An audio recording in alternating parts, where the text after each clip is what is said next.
Guys, welcome to the Tuesday edition of Real Talk with Keith Smith. Thank you kindly for joining us. Good Tuesday morning to you. My name is Jerry Miller.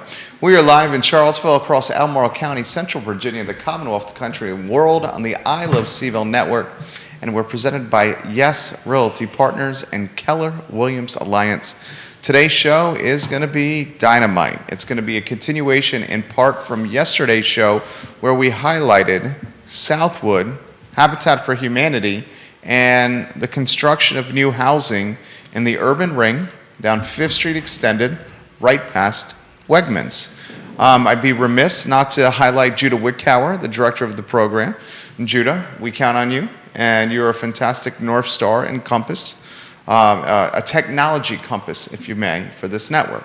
Judah, if we could, go to the two-shot and welcome the distinguished gentleman to the program as we say good morning to Kevin Yancey in Waynesboro. Distinguished gentlemen, good Tuesday morning. Good Tuesday. As everybody may or may not be able to see, I printed out a few sheets of paper. You killed some trees. I killed some trees. You know, once a developer, always a developer. You know, it's kind of like that guy called Putin, once KGB, always KGB. But yeah, and I didn't actually even print out the traffic impact analysis, which was nearly 300 pages long. I didn't feel like that was killing the trees on that. But we'll pivot a little bit here for a second.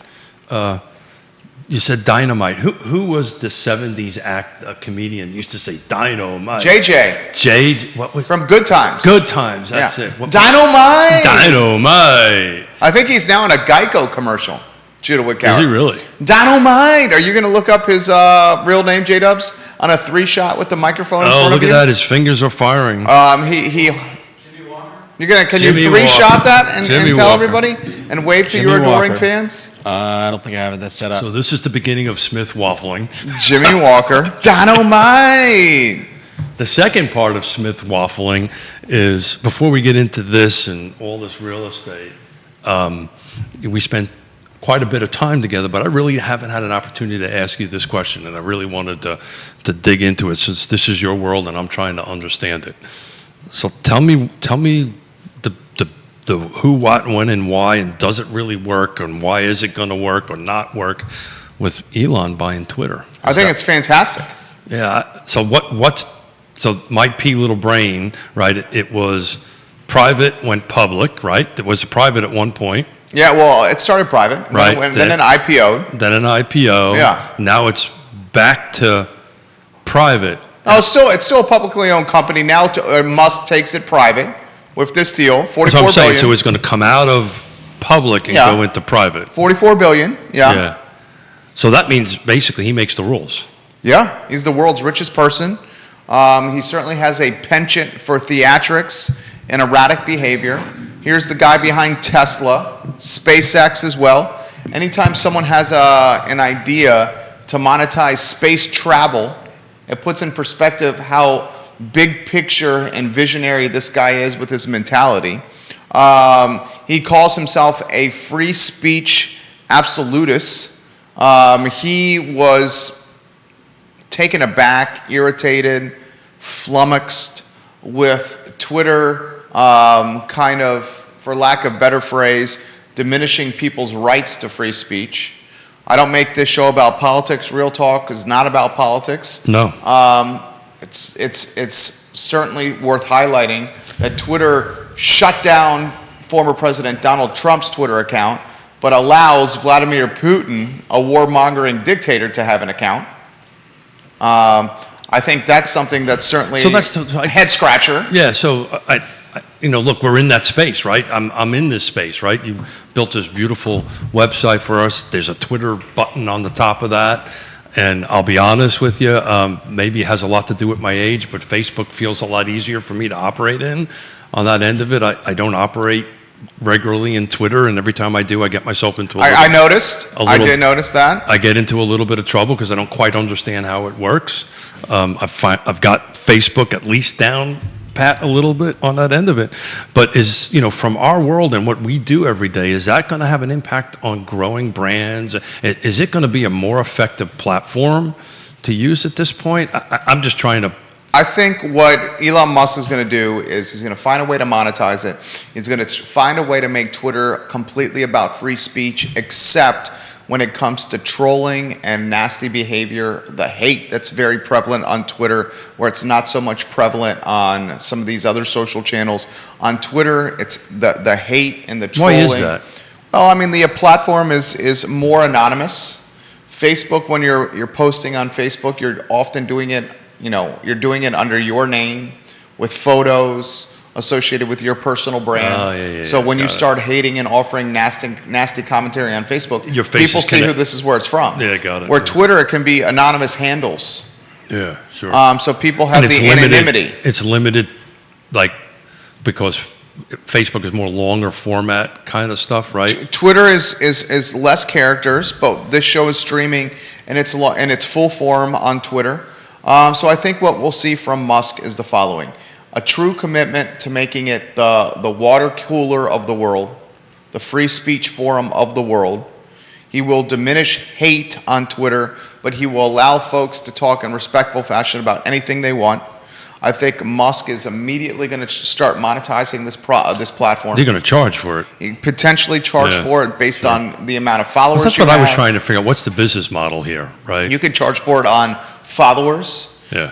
Twitter right now does not allow people to edit posts. So if you want As to, Smith learned. we learned that. Keith Smith learned that. So if you're going to want to edit posts moving forward, there could be a charge or an upscale level of membership for editing. Got it. So I think it's a lot of potential. I mean, when it comes down to it, the richest man in the world, who's got by all intensive purposes, the most revenue impactful and overall impactful car business in Tesla. A guy who has a company that's going to take people, that is taking people into outer space and monetizing space travel, now has one of the major players in social media and has even more control of what he has to say. Look, Jeff Bezos owns Amazon. Jeff Bezos bought the Washington Post. And people saw Jeff Bezos buying the Washington Post as this is going to be his mouthpiece for what he wants to get out there. It really didn't happen that way. Well, I mean, to a certain extent it has. Elon Musk buying Twitter is exponentially more impactful For sure. than Jeff Bezos buying the Washington Post. So Yonna and I were, we do our little early morning cup of coffee and we talk and say good morning to the grandkids and have a little breakfast thing before they go off on FaceTime before they do that. And Yonna and I were talking about this, and I just, we simultaneously asked the same question. In the history of business, in the history of the United States, who else was like this?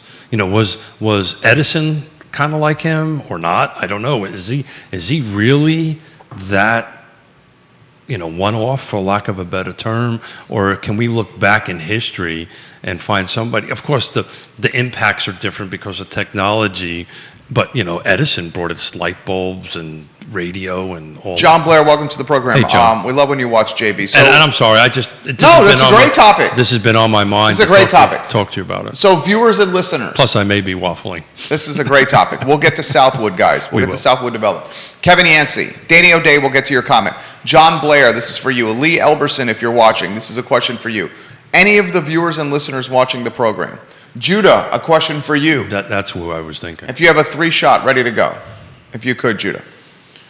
What entrepreneur or innovator in American history has the influence or the impact, or has had the influence or impact that an Elon Musk has had? A guy that's an innovator, a businessman, an entrepreneur. Elon Musk is the richest man in the world. Yeah, I get all that, and if we compare it to other folks, the difference with him is Neil Williamson, that's the same question for you. so the difference with him is what we're doing right here, right now, this platform that we're on, and this conversation we're having right now.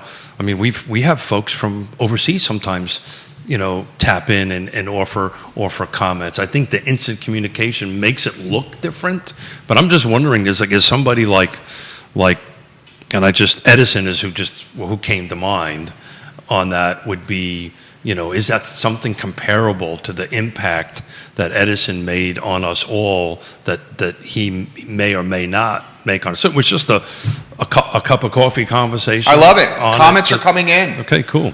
So Neil Williamson is the president of the Free Enterprise Forum. The Free Enterprise Forum is a fantastic partner of us here at Real Talk with Keith Smith. He is, and there was an article in this mess of paper I have here that he just posted that actually was really good, that I'll make a note that we can get to. I'd like to talk a little bit about that. So Neil Williamson, the president of the Free Enterprise Forum, partner of the show, Judah Wickhauer, you have some suggestions, please, ready to go for us. Who in American history has had the impact of Elon Musk? Neil Williamson suggests this, and Danny O'Day, we get to your comments next. Henry Ford and Howard Hughes. Yeah, okay. From Neil Williamson. Ford, I was thinking, but Ford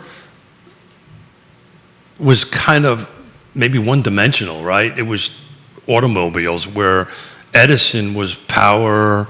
It was a different infrastructure kind of thing. I'm somehow or another, I'm trying to figure out what closest connection. Like, Edison was part of Marvell, right? If I got this correct, my history is right in my back of my head.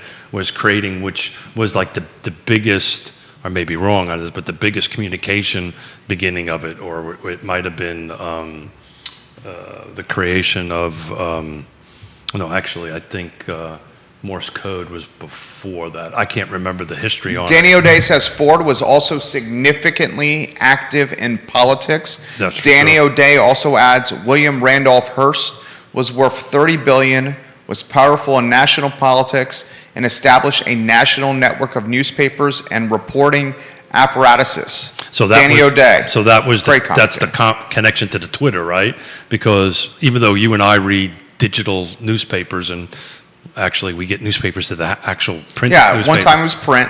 On that end of it. So maybe that's the connection to it. But he didn't tackle travel, right? Well, so I'm just trying to figure out. I mean, you're going to be hard pressed to find someone in American history. Well, that's the point I'm trying to make. That is in the private sector that's going to have the impact that Musk has had. That's what I'm thinking. Well, the innovation hadn't happened then. So how could somebody from a century ago trains have the impact? They could have been in trains. Kevin Yancey says Rockefeller and J.P. Morgan. Steel, trains. Rockefeller was in print, if I'm not mistaken, in the bit of it. I mean, I got to think that Steve Jobs and Bill Gates have got to be on this list. Danny O'Day as this, Elon Musk is an interesting character in the public view because while he self-propagates that he's a free speech absolutist, he has an absolutely horrendous record on free speech in practice. Yeah. John Rockefeller, Standard Oil, Neil Williamson says. Yeah, Standard Oil. Danny O'Day, they base Citizen Kane, the movie, on Hearst's life. Yeah, that's my third or fourth most favorite movie. If it comes on, I'll stop whatever portion of it is in the on TV as I'm surfing. I'll watch. My number one is Casablanca. If it's like 13 seconds left in the movie, I'll watch it. So I would say, I mean, there's just some good suggestions. Yeah. I mean, O'Day really is, DOD has really come up with some good ammunition today with William Randolph Hearst. President of Free Enterprise Forum, Neil Williamson's suggestion of Henry Ford and Howard Hughes are big time. The John D. Rockefeller Standard Oil suggestion is fantastic. J.P. Morgan's suggestion is fantastic. That's more banking oriented, right? Steve Jobs, Bill Gates' suggestion. I mean, I think Jeff Bezos has got to be on there. I mean, Jeff Bezos has got a space travel company. So Jeff Bezos has Amazon. Yeah, so I suspect that there's a little competition going on. Oh, there's no doubt competition. A little bit. Yeah, Bezos and Musk wake up in the morning and they're like, look at themselves in the mirror and they're like, we're going to beat, and the other thing is, all these things we're talking about, just to give a little plug for the United States of America, this is pretty much all happening here. You don't hear much of this ever happening of that magnitude. I think it's because we're much more in tune with stuff happening in America. I would imagine that China, Japan, Asia has had some incredibly impactful entrepreneurs. Europe. Recently. Well, viewers and listeners, let's open it up to discussion. Non-Americans, biggest impact in comparison to Elon Musk and what he's doing from an entrepreneurship and innovation standpoint. Who can name or offer some just suggestions that are non-American? Jason Howard says, has a business person ever owned outright a media outlet before? Yeah, that Musk owns Tesla, among other enterprises. Buying Twitter could be comparable to Ford at its peak buying one of the major networks like CBS. You could bring up Ted Turner. That's right. Ted Turner, CNN, Sure. Turner Broadcasting Sure. System, Sure. owned the Atlanta Braves, created a network to air the baseball games for the Atlanta Braves. I became a Atlanta Braves fan because the games were always on TBS in the afternoon. He also launched CNN, Ted Turner. To go back to the company controlling the news outlets, a long time ago, when CNN started and all this stuff, particularly in the 90s when it got rocking and rolling, we didn't have Twitter, we didn't have all this stuff. And, when the first Gulf War happened, everybody's watching CNN because it happened live on CNN. So they were the 10-ton elephant in the room. The other comment is Randolph Hearst was a business, and which again, if you watch the movie Rosebud, right, on it, Citizen Kane, he was a company. He built this empire. We were just having a cup of coffee this morning, going, This is a great topic. It's blowing up right now on the show. Yeah, and I've traveled the world a little bit, and I'm not so sure you can find somebody of the impact of Hearst or the impact of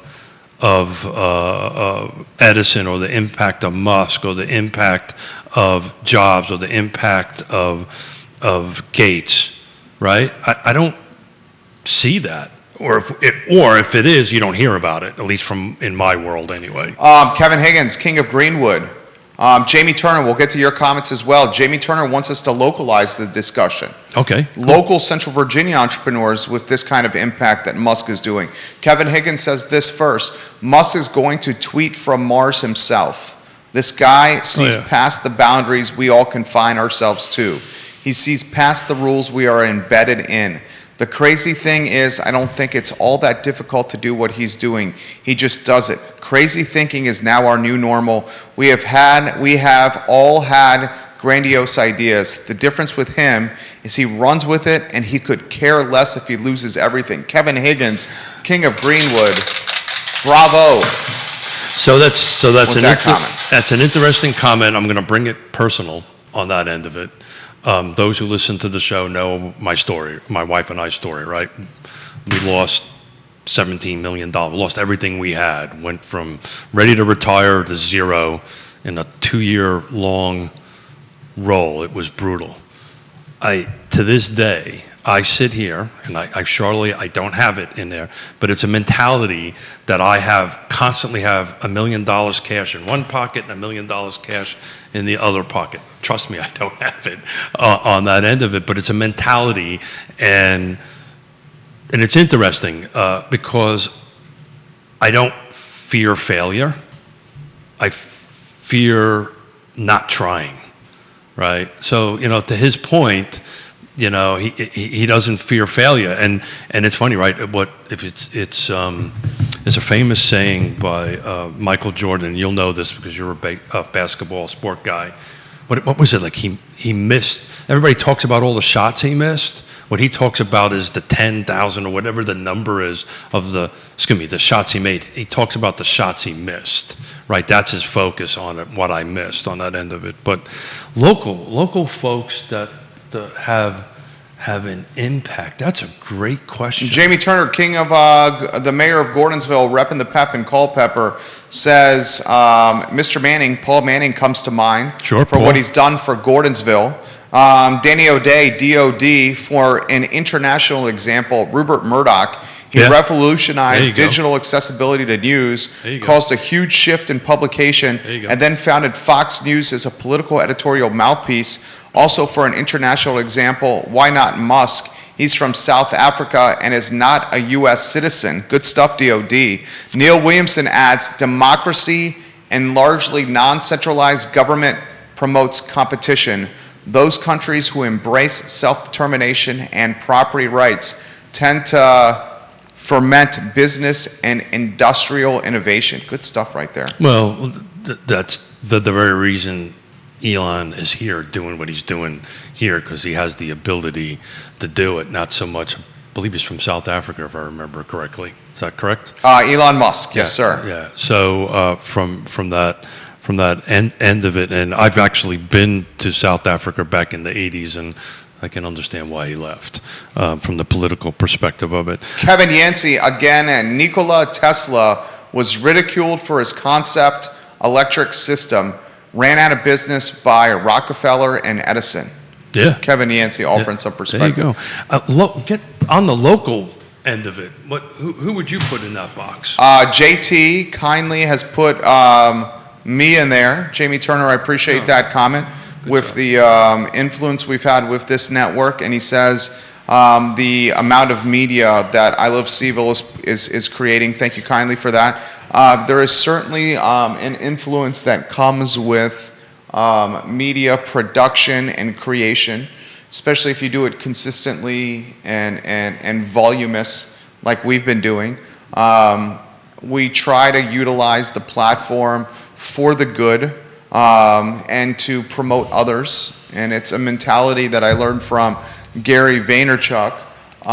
When you give more than you take, Amen. the community becomes better, and your mission, when it's all said and done, will be reached and accomplished. So I appreciate that from Jamie Turner. John Jordan says, Wayne Gretzky said this, you miss 100% of the shots you do not take. Amen.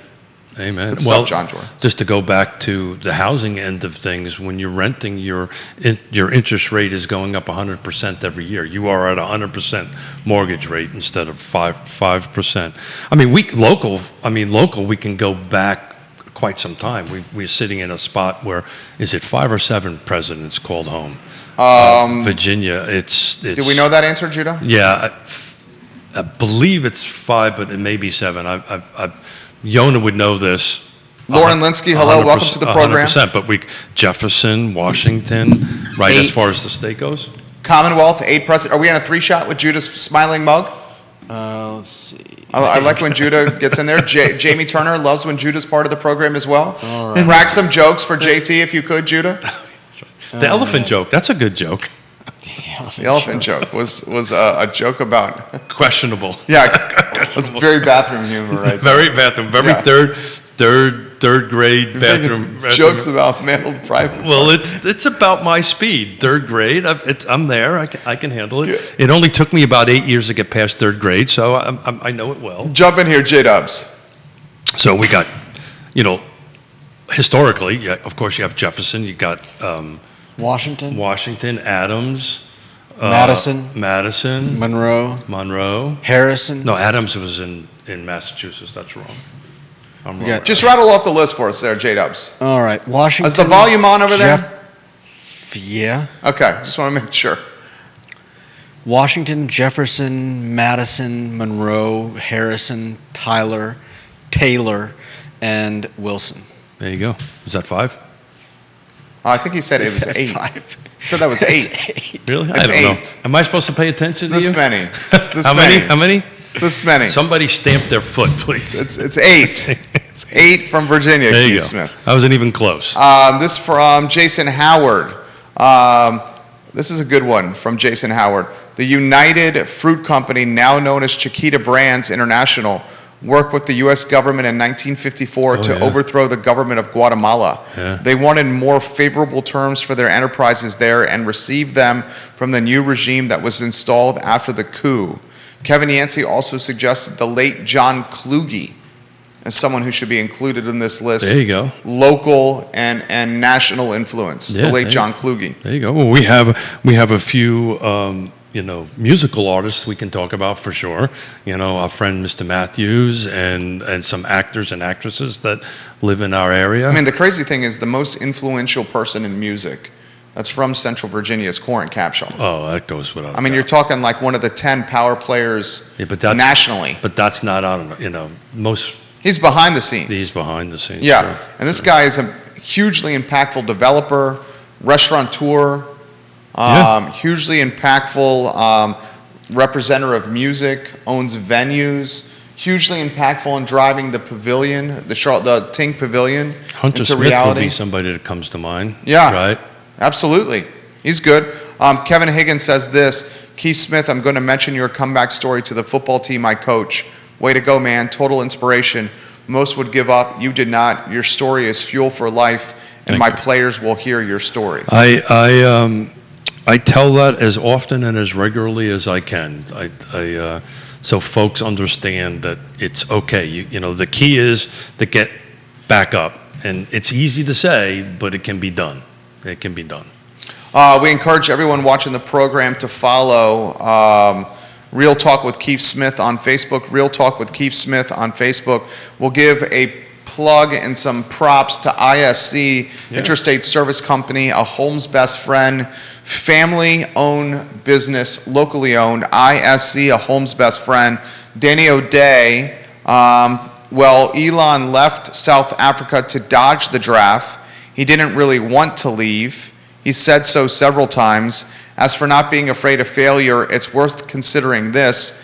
Elon Musk grew up with his family owning an apartheid emerald mine in South Africa, which further complicates his stature on the international stage. There was never a time in his life when his or his family was worth less than $1 billion. His public perception is a someone who's not scared of failure, but really he's never had to be afraid of failure, because failure, he has always had the opportunity to try the craziest things he can think of, knowing that his fallback is still one of extreme comfort. Yeah, so at the end of the day, I'm learning. I literally know very little about the man, to be honest with you. I'm busy trying to take care of what we can take care of in our region, and affordable housing, taking care of our clients, growing our footprint the best that we can. But, you know, it's just, we're on that platform, right? Real Talk with Keith Smith is on that platform, and I guess I got to learn how to operate in it, but I was just curious, you know, how that is going to impact that. And I'm trying to remember, has there ever been I'm sure there has been, I just can't remember one, a company that went private, went public, and then went back to private? Oh, yeah. Yeah, well, there's a ton of examples of that. I've just There's a lot of can't think of one. publicly traded companies that have ended up going private again. Went back to it. Yeah. There you go. I'm learning. That happens often. You usually say you learn from me. Today I'm learning from you. Yeah, that happens quite often. Neil Williamson, for what it's worth, each of the recent UVA presidents have had a significant impact on the region. Certainly Jim Ryan has. Teresa Sullivan, John Castine, all three of the last ones have had tremendous impacts. I'll leave my opinion alone on that. What? On what? Castine? No, Castine was good. I'm not so sure Sullivan. Why? What was your beef with Sullivan? I had no beef with Sullivan. It's just the impact that Ryan's doing, and maybe it's just from a personal perspective because I'm part of his initiatives that he's trying to do with affordable housing and other areas. It's just I never understood. I still don't understand why there isn't this connection of this town and gown connection. Most other major university towns, there's a better connection between the universities and the local jurisdictions. I think he's the one that's trying to turn that around, and I think he's being somewhat successful at it on that end of it. But it's also not just one jurisdiction, right? Most universities, as you well know, most of UVA is in Albemarle County. It is not in by huge amounts in that end of it. So folks are asking, Jerry, give us some examples of companies that were public that then turned private. Examples, Burger King is a good example. Dell Computers is a good example. Panera Bread was publicly traded on the NASDAQ, then taken private. Hilton Worldwide Holdings. It's not... it's not as uncommon as you think. It's pretty, yeah. Jason Howard, whomever conceived of the idea of Lake Monticello and started that development, had a huge impact on Central Virginia. So that's Mr. Faulkner, of Faulkner Construction, the original Mr. Faulkner. I can talk in details about this because I've been there long enough and read through the original development ideas. That started, and he's 100% right, because we had this conversation last Friday with Mr. Fairchild and Mr. O'Brien, the Fluvanna County Board of Supervisors. And to that comment, you know, when 45, and it's interesting because when Lake Monticello was built, there was no zoning ordinances. There was no nothing. You just did it, right? And it produced 4,500 lots. That had some very unique ups and downs histories on it, on that end of it. But it was started in 68-ish. The construction of it didn't quite finish up until after 69 or 70. And it really sat dormant. Very few transactions happened up until the mid-'80s, when these funny folks with funny accents started coming down there because they were advertising in New York papers.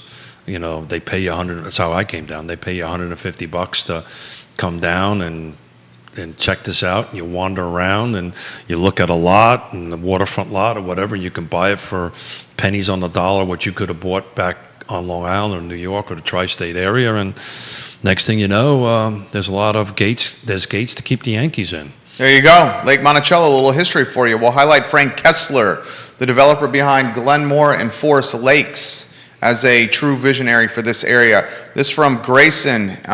Ray also mentioning this comment as well. Jerry, your content is everywhere on any social platform I'm on. I see your content and what you're doing for the community. Thank you for that, Grayson. He also highlights the businesses that we've been promoting lately from a listing standpoint as content that he's enjoyed. Ray, I appreciate those kind words as well from you, sir. Frank Kessler, Glenmore and Forest Lakes. Yeah. You talked Plus Real Estate 3. He was started Real Estate 3. Started Real Estate 3, Yeah. which was huge at that point. But 100%, yeah. Dr. Hurt, most people don't know who Dr. Hurt is, but Dr. Virginia Hurt, Land Company. Virginia Land Company. I actually got a conversation with the man this afternoon.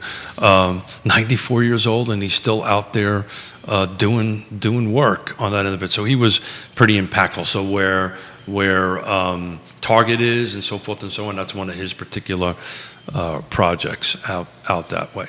Wendell Wood, United Land Company. There you go. The largest landowner in Albemarle County is Wendell Wood, United Land Company.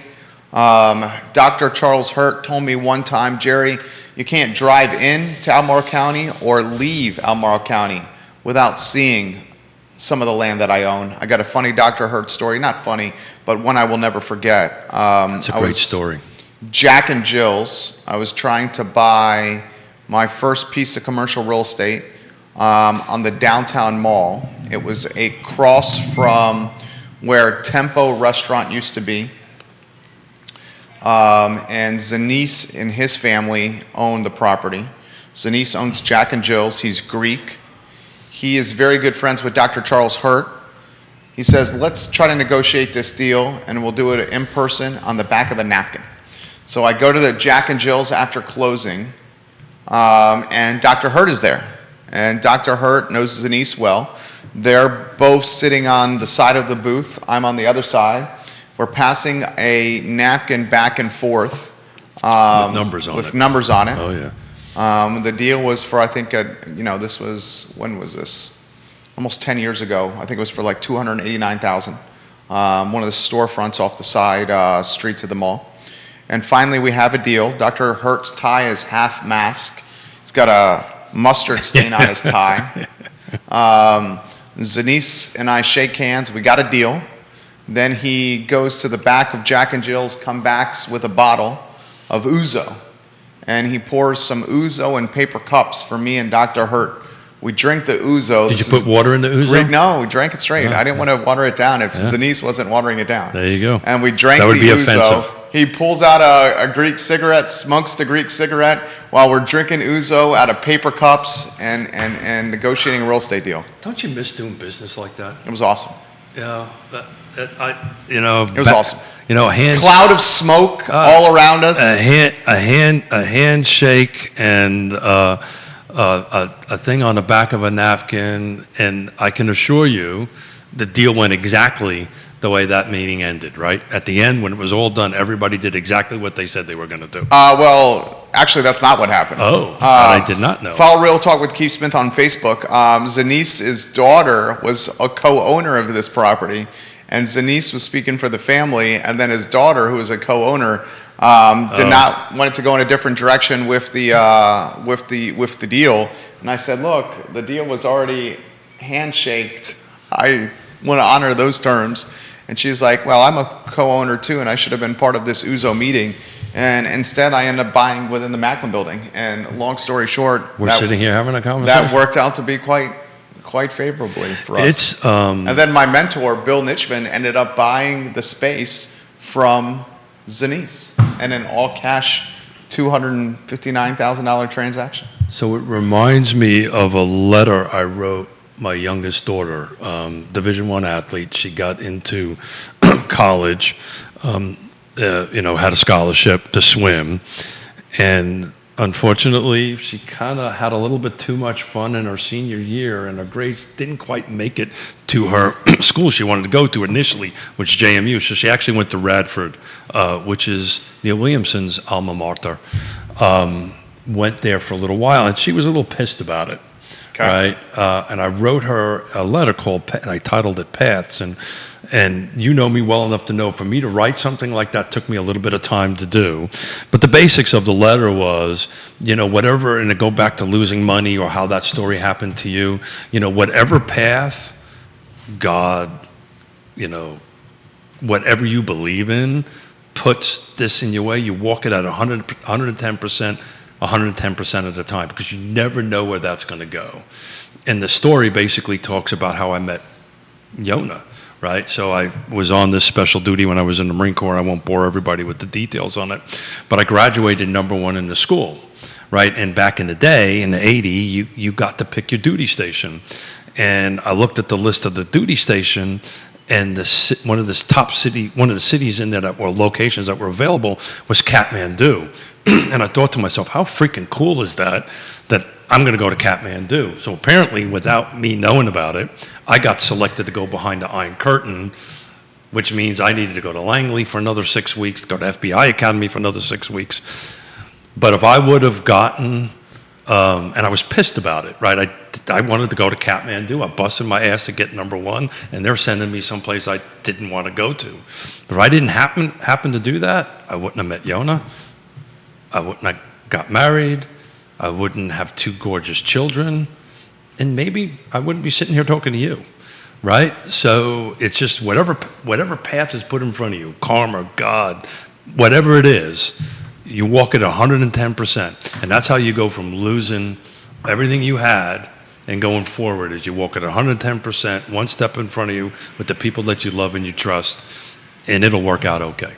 Sorry, I got a little philosophical on you there, but There you go. But, there you go. Jamie Turner says Chris Henry will be on that list when it's all said and done. yeah, Chris Henry, PBM, they're connected without a doubt.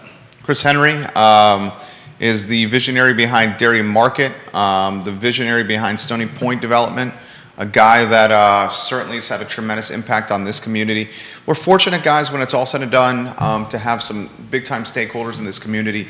Super DL guy that has a huge impact on the area, I would say, is Joffrey Woodruff. Joffrey Woodruff. Down low. Visionary behind the code building, the guy who made the donation to build a world-class squash facility right off Boar's Head. Hell of a squash player, Joffrey.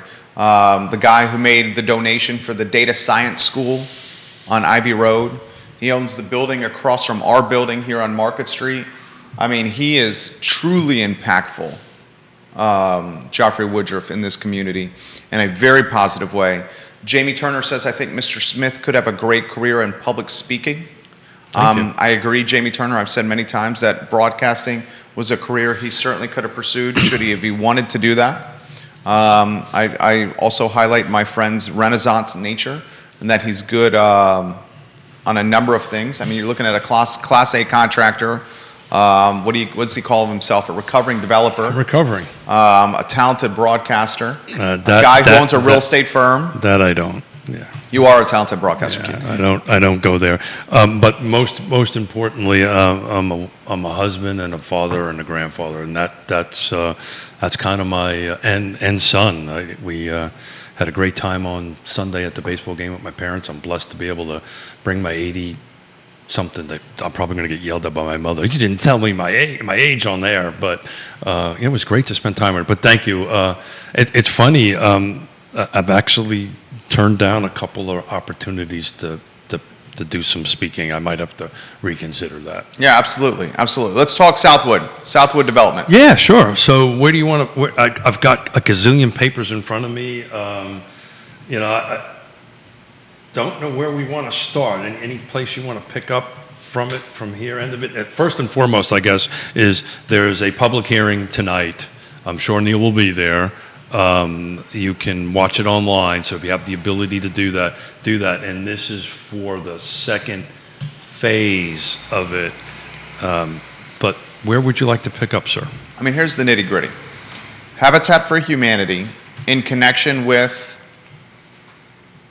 Well, it's a connection with a lot of folks. That's the thing. This is multi-layered, so a lot of entities and folks. So the Southern Development's in there. That's what I'm looking for. Southern Development's in there, but so let's walk it backwards a little bit here. So this is a master planned community that Habitat for Humanity is the developer. They're the applicant. They're the declarant.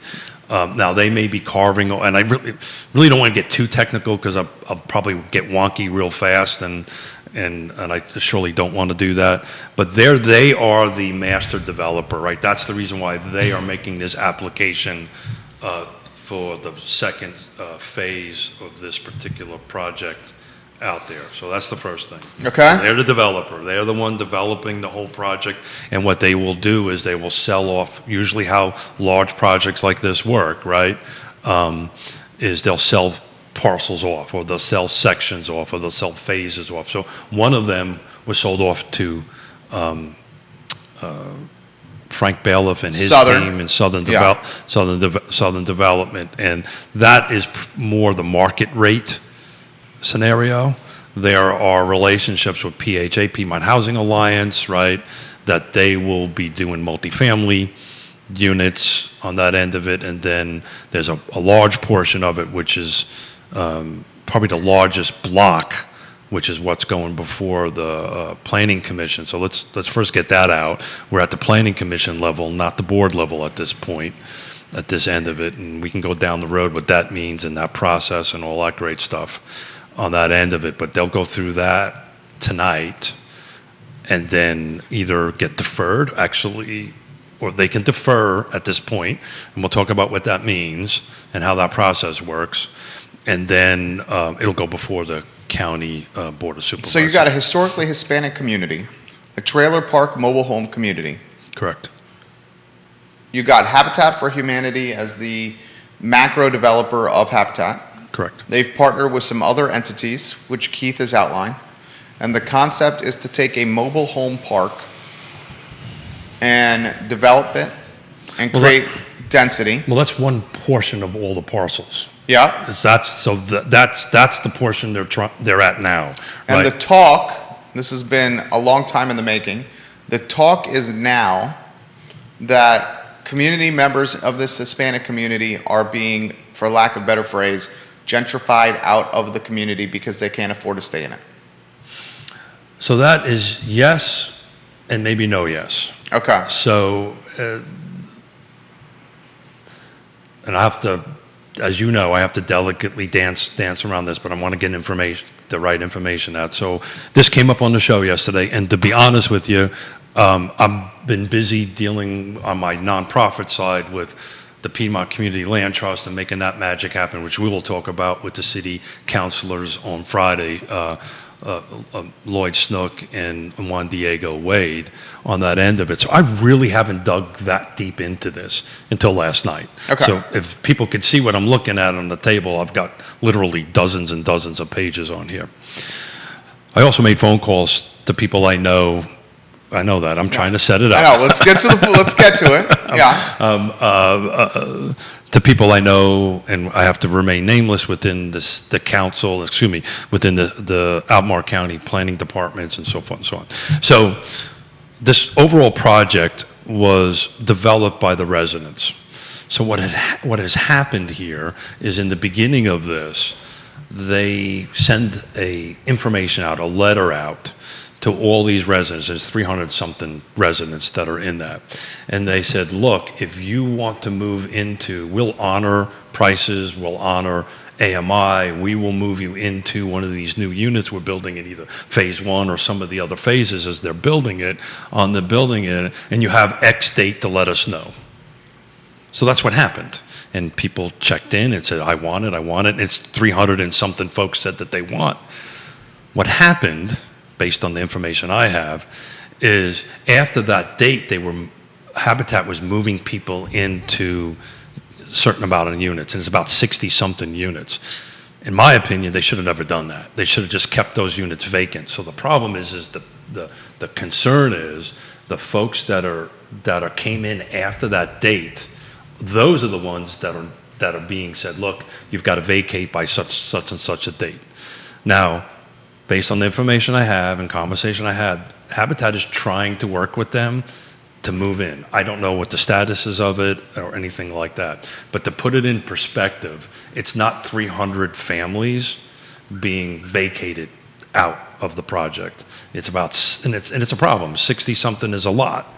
Families, That's 20% plus. 60-something is a lot. The mistake that they made was they should have never, in my opinion, this is my opinion, they should have never moved people in. And if you read Allison's, Warble's... Allison Rabel. Rabel, excuse me. Rhymes with table. Thank you. Allison Rabel's article, they've now stopped this, right? They're not moving people in as of March, which is what they should have done a long time ago. So... that's the rub. That's where it's at. I needed to dig into what exactly was happening because based on my understanding from yesterday, this was like a huge, 60% is a huge, 60 is a huge number, right? But I didn't really know until I dug into it. So that's where that's at. Now, let's talk about the update from Planning Commission and staff.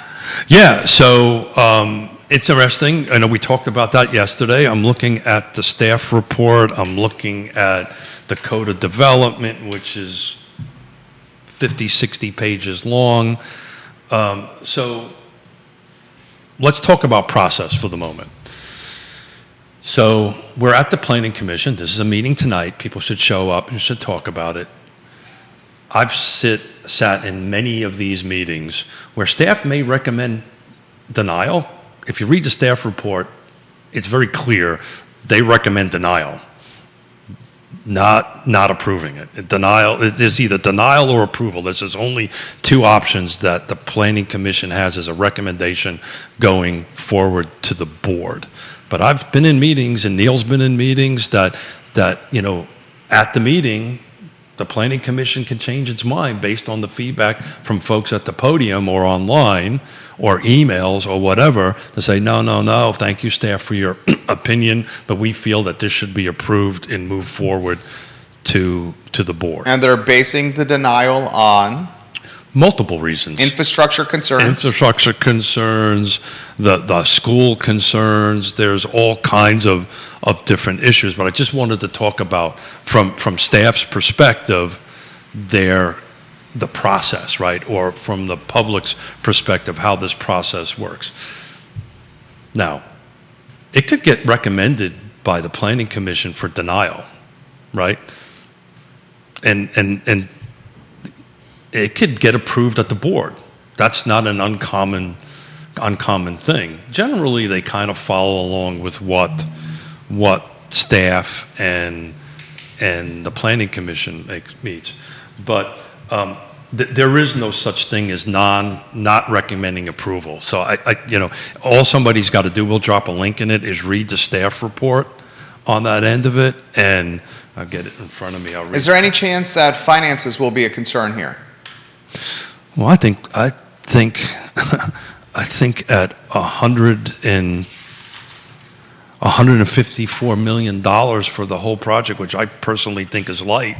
Looking at it, finances is always going to be a problem on a project of this size. It's always going to be, right? This is a big project, and the market is going to change quite a bit through that, and it's going to require a tremendous amount of subsidy. This is a pretty complicated project on that end of it. Dow Jones, guys, is down 400 points. NASDAQ on the board in the studio down 3%. Markets are reeling right now. Down a point and change for the Dow. S&P down almost 2 points. NASDAQ down 3 points. Russell 2000 down nearly 2 points. Volatility across the board here as we look at the big board in our studio. So back to Southwood.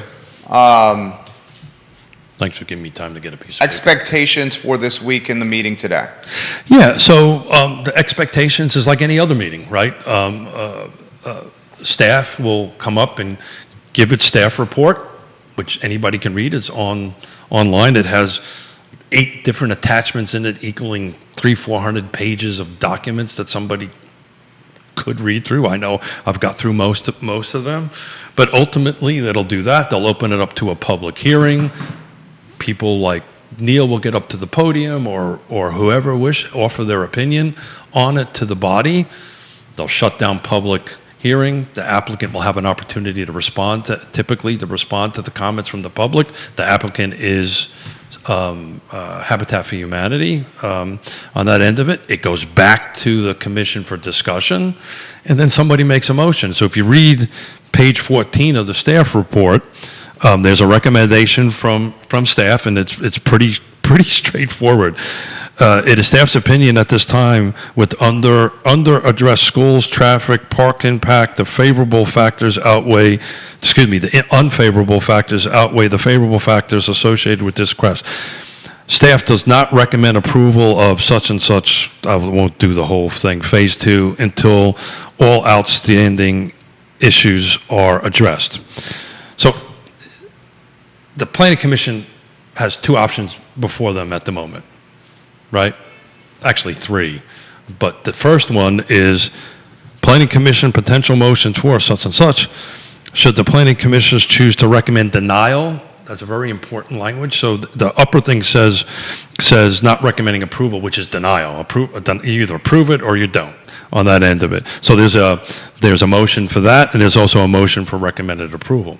There's a third option here, which if I was a gambling man, which I tend to do with mustaches and alcohol from time to time, my suspicion here, if I was representing the applicant, if the applicant reached out to me and said, Keith, I need your opinion on this, my opinion I would offer on that is I would try to defer this project. And maybe that's not their strategy. Maybe their strategy is to get to the board of supervisors as fast as possible. But if I was the applicant on this thing and I really wanted this to get approved based on the feedback from the public, based on the conversation we're having right now, I would try to get a deferral for 60, for 90 days, some period of time to try to work through these issues with staff. And let me get this out. This is an important distinction. At the Planning Commission level, the applicant can hopefully make a recommendation or get at the podium and say, Mr. Chairman or Mrs. Chairman, we'd like to make a motion. We would like to defer so we can address these things. And then the Planning Commission can allow that deferral. At the board, the applicant cannot request a deferral. The board is the only one that can request a deferral. And that's an important distinction. Did you... Did I go in the weeds? No. Yeah, a little bit. A smidge. This is complicated stuff. It sounds complicated. It's complicated stuff. Let me ask you a question. God, big text. So there's a lack of, because we're having this conversation and it's complicated, I think there's a lack of communication with the public. Let me throw this to you. Construction. They defer development. Oh yeah, it's only They going to go push up. it down the road. That's only going to make the construction more expensive. So what happens? Yeah, I get it. They're in look, the best case scenario for the applicant, from their perspective, is try to convince the Planning Commission today to approve it. It's an uphill battle. You've got staff saying no, for whatever reasons it's outlined. You have the public, some amount of the public chiming in on this end of it. Your point about expanding the expenses is absolute. this project is so long, expenses are just going to go along Yeah. with it anyway. Right. Here's the trick, though. If it goes to the board and it gets denied, they can't bring this back for a year. Right. So now what do you do, Coach? Well, you completely revised the plan. Yes, that's an interesting thing because that's at the sole discretion of the zoning administrator to determine if you changed that enough. The zoning administrator can say, you didn't change that enough. We're not submitting it. This is very weedy, And the unfortunate aspect is we need the housing, and citizens in Albemarle County who are living on or near or just above the poverty line are the ones impacted by this. So if this gets deferred for a year, impacts 300 people, not 60 people, Yeah. but 300 people. Right. Yeah, but there's a lot of issues. They got issues with sewer, as you well know, right? They got existing issues with sewer right now. There's, this isn't a 6-lot subdivision, right? This is a huge It's massive. project, and these little hiccups, and lack of a better term, on that end of it is going to go all along, right? On that end of it, but the question becomes. And I think this is when you're asking, what happens if it gets denied? What's next, Coach? What's next, Coach? It gets deferred for a year. So if I'm in the camp of the applicant, I want to do everything I can for that not to get deferred. 100%. Even A year from now is a completely different economic climate. What if rates continue rising? Well, that's affecting them now. It's going to affect them now. I don't look. I'm not in the room. I don't know what their performer looks like. I don't know what their ROI looks like. But you've been in this space of business. I had a very heart-to-heart conversation with certain folks in Albemarle County, and I've seen this happen because it happened to me, right? The market changing. Market freaking changes. And this goes back to the red tape, green tape conversation we constantly have, right? I haven't even looked at the history. And if Neil is still watching, he can tell us when this project started and started going through the rezoning process and site plan process and all this different stuff. It's been years, I'm sure, on that end of it. But that's part of the problem when these projects take so long to get to this point. On this end of it, but there's if anybody wants to get in, there's I misspoke. There's a 26-page code of development. What a code of development is, that's the Bible for how this project's going to get developed, how things are going to go, what's going to go, so forth and so on. And there's a lot of documentation, a ton of moving parts on this. Now, to Habitat's defense or what I think they're doing great, they really are bringing the community members along on this. Yeah, there's been, Neil highlighted this yesterday, there's going to be a translator at the meeting today. Well, they're doing it with they've created. What time is that meeting? I will find the agenda here. We also highlighted yesterday that, and we learned, the Hispanic community is actively working when these meetings are often taking place. Today at 4 p.m. So. Okay, it's the work day. Yeah, so I'm looking at the agenda. It's 4 p.m. How many people can go to 4 p.m. meetings? No, I stand corrected. Is it 5:30? No, that's the initial. They're doing a work session, just doing a recess at 5, and I'm looking at the agenda right now. So they're bringing this matter up at 6 p.m. Okay, so 6 p.m. is a little better. Yeah. But we've highlighted the engagement is always not the case with this community at meetings like this. Well, that's why I make a plug for Neil Williamson and the Free Enterprise Forum. That's the reason you should follow what he does. Sean Tubbs what he does, Allison what he does. Listen to us if you got the opportunity to do that. For that end of it, but if you've got to be engaged. But a couple of people at a podium on a project like this makes a difference, Jerry. It could swing a project one way or the other. I've seen it happen, and swing in a decision of an elected body. The next question is, should development like this happen when the infrastructure cannot accommodate it?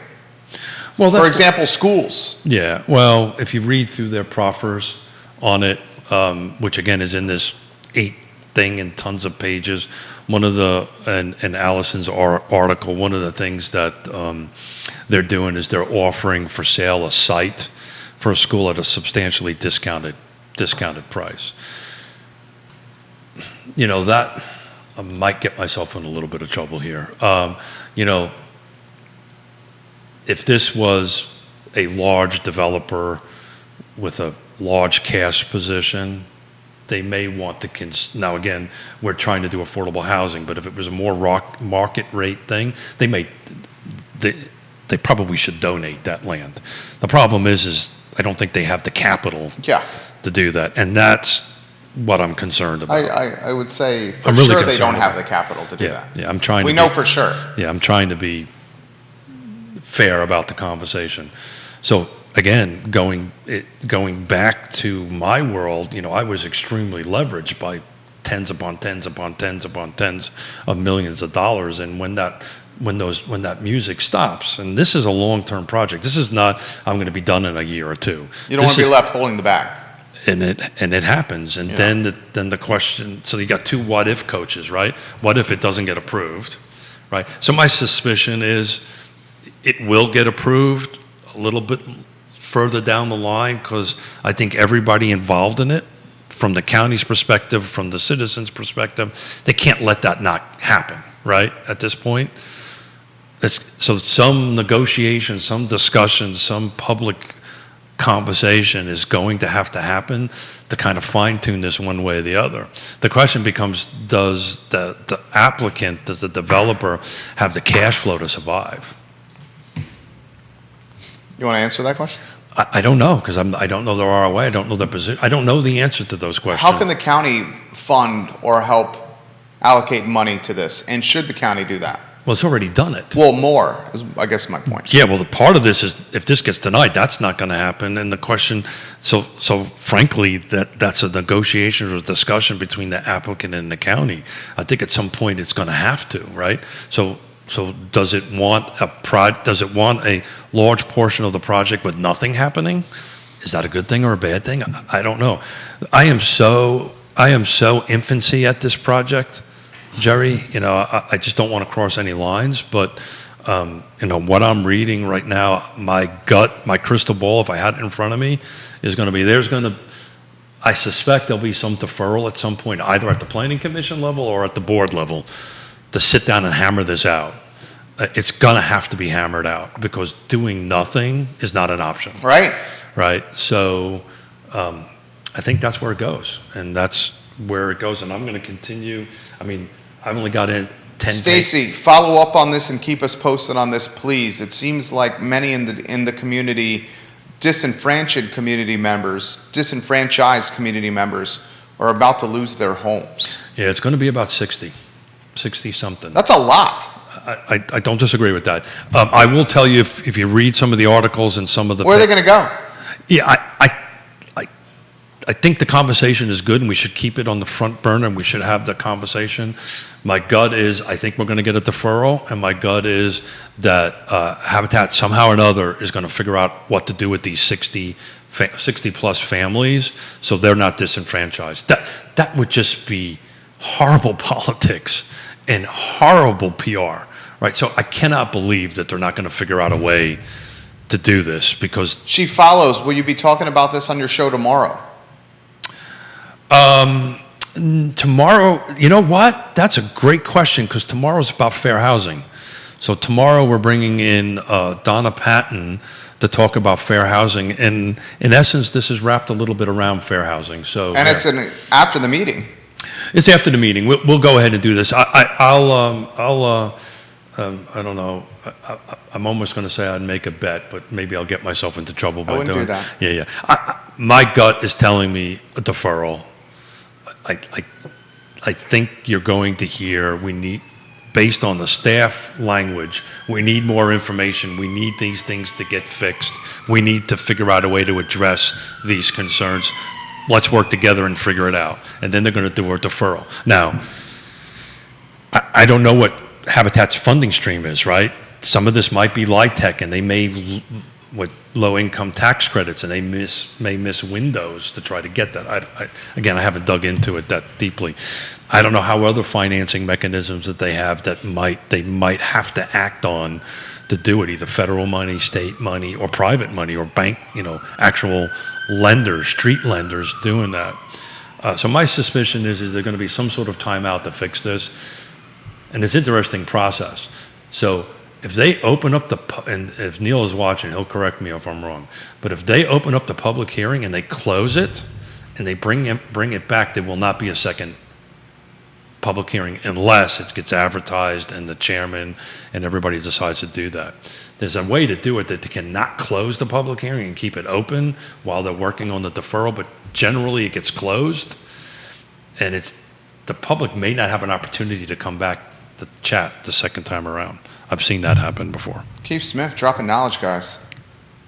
Yeah, Dropping knowledge. Yeah, I was struggling last night reading all this and figuring out how do I talk about this and not go down at the 35 years of doing this on the end of it. But the short version is, I think everybody's going to have a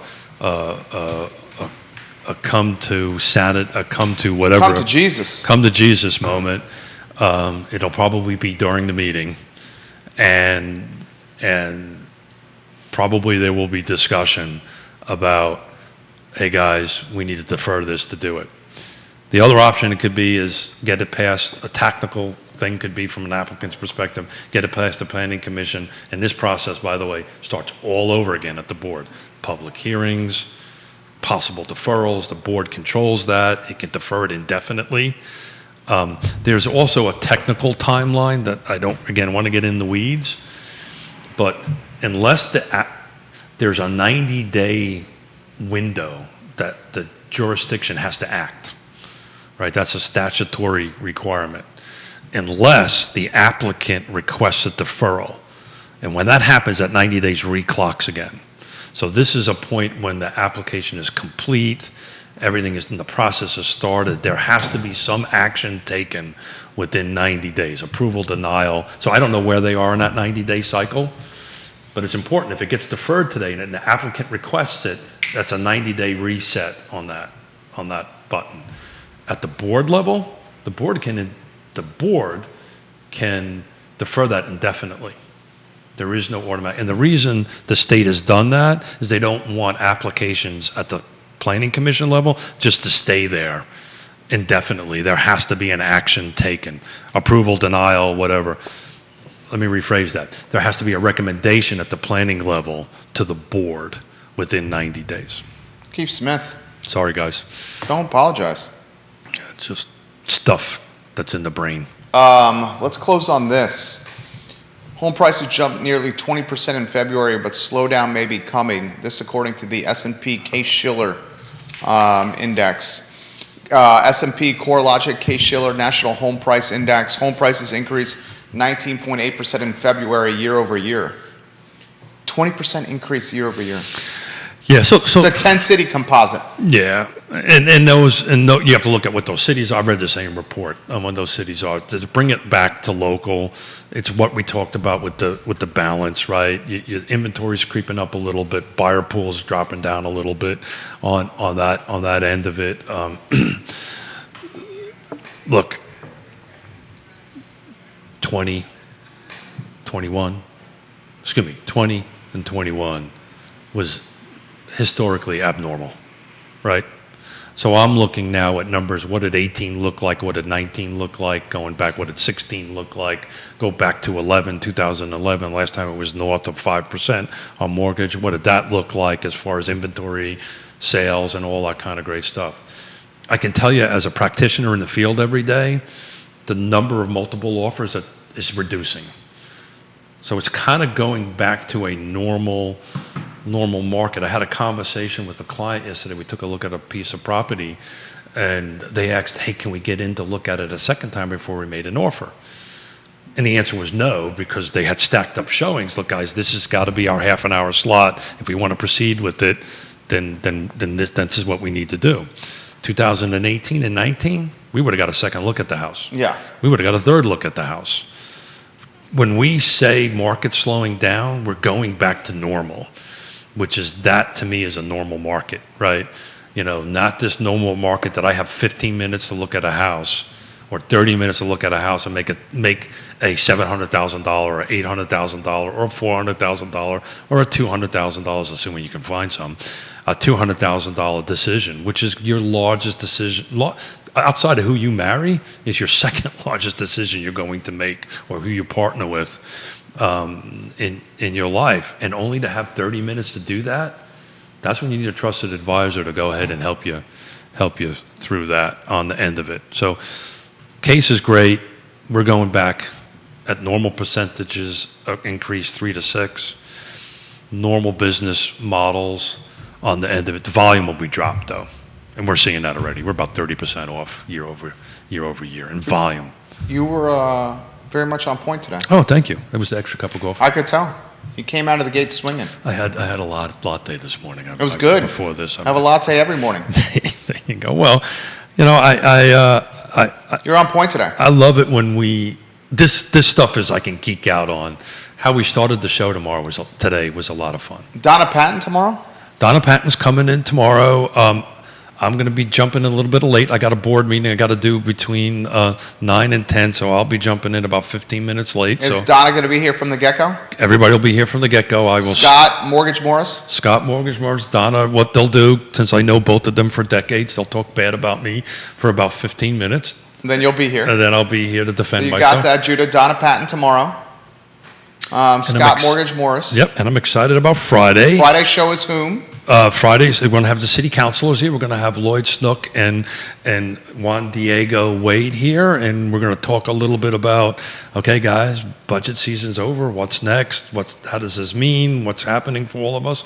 And we're going to talk a little bit about housing and what their visions are, and I'm going to map out dollars, a win-win on how we did on Nassau Street for the land trust and how that actually works. And we'll talk a little bit about that. But I'm excited about Friday's show. Excited about tomorrow's, but definitely Saturday. Friend of the program, Mayor Lloyd Snook on Fridays, Real Talk with Keith Smith.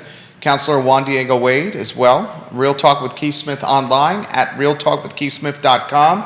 Go online now, realtalkwithkeithsmith.com. Check out the new website. Follow him on Facebook, or follow the show on Facebook, Real Talk with Keith Smith on Facebook. Show's expanding. Yeah, thank you. Booming. Thank you. This and to the comment that was made about your influence, right? Took me a little while to get there, but this was a huge step for us and a huge step to grow what we're doing here on Real Talk with Keith Smith and all that stuff. The folks who are listening and maybe listening after, which is amazing. I get these phone calls after the show constantly, or text or emails or DMs on that end of it. Any ideas for a contest, throw them in a DM to us. Yeah. So growing social by utilizing gift cards as prizes. So if you want to participate, reach out to Keith. I would suggest gift cards from partners. And then you like the partners Keith Smith page. can come in and vacuum your There you go.